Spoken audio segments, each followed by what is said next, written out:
Police को कुछ गलत नहीं कह रहा हूं, एक सिस्टम जो है उसकी बात कह रहा हूं। अगर वो लाठी उठा के बोलते हट यहां से, तो आप जल्दी साइड हो जाएंगे। और मान लीजिए रात को 8 बजे है, घर जाओ यहां से, तो तुरंत बोलेंगे मारिए मत, हम चले जाएंगे। क्योंकि आप प्रजा है। सिर्फ प्रधानमंत्री से सवाल पूछने का या मुख्यमंत्री से सवाल पूछने की बात नहीं है। 2 जिले में मैं भी डीएम रह चुका हूं, कलेक्टर रह चुका हूं। एक नागरिक सरकारी ऑफिस में, दफ्तर में हाथ जोड़ के ही आता है, हक से नहीं आता है। हक से सवाल पूछने के लिए एक सरकारी दफ्तर में नहीं जाता। क्यों?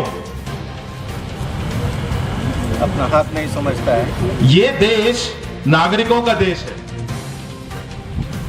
किसी का राजा का देश नहीं है। जो अगर पुलिस खड़े हैं, इनकी लाठी भी आपके टैक्स से आए हुए हैं, जिससे आपको शायद मार पड़ती होगी, वो भी आपके टैक्स से आए हुए हैं। पर मान लीजिए आप इधर से चल रहे हैं, नहीं उनको कुछ वो नहीं कह रहा हूं मैं, पुलिस को कुछ गलत नहीं कह रहा हूं, एक सिस्टम जो है उसकी बात कह रहा हूं।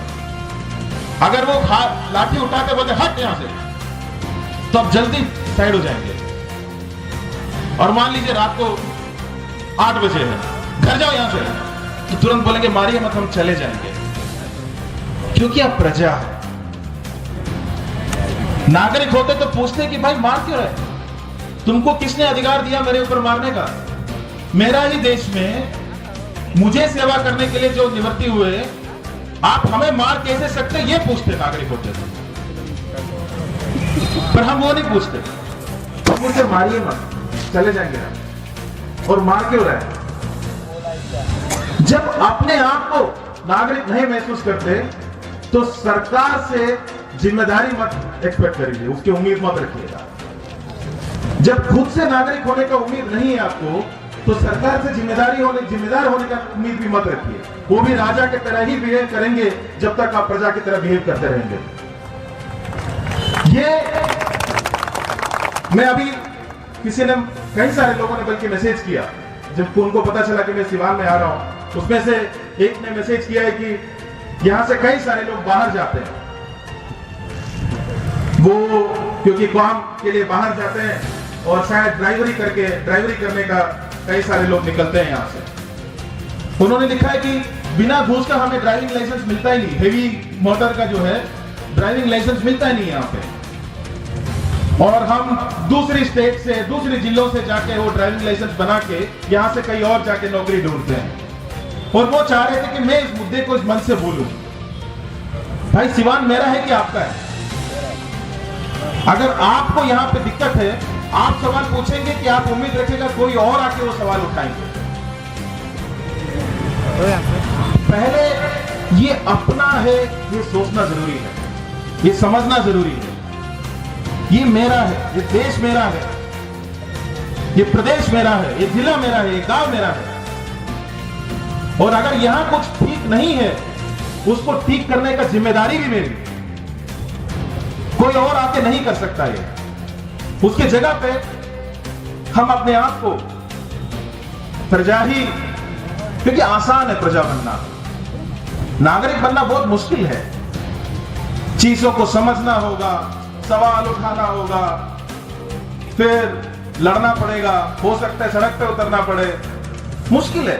नागरिक बनना बहुत मुश्किल काम है, प्रजा बनना तो बहुत आसान है। मिल गया तो मिल गया, नहीं मिला तो नहीं मिला, 4 बार गाली दे दिया, कुछ खोज लिया, अरे सारे चोर है, सारे वैसे ही है, खत्म।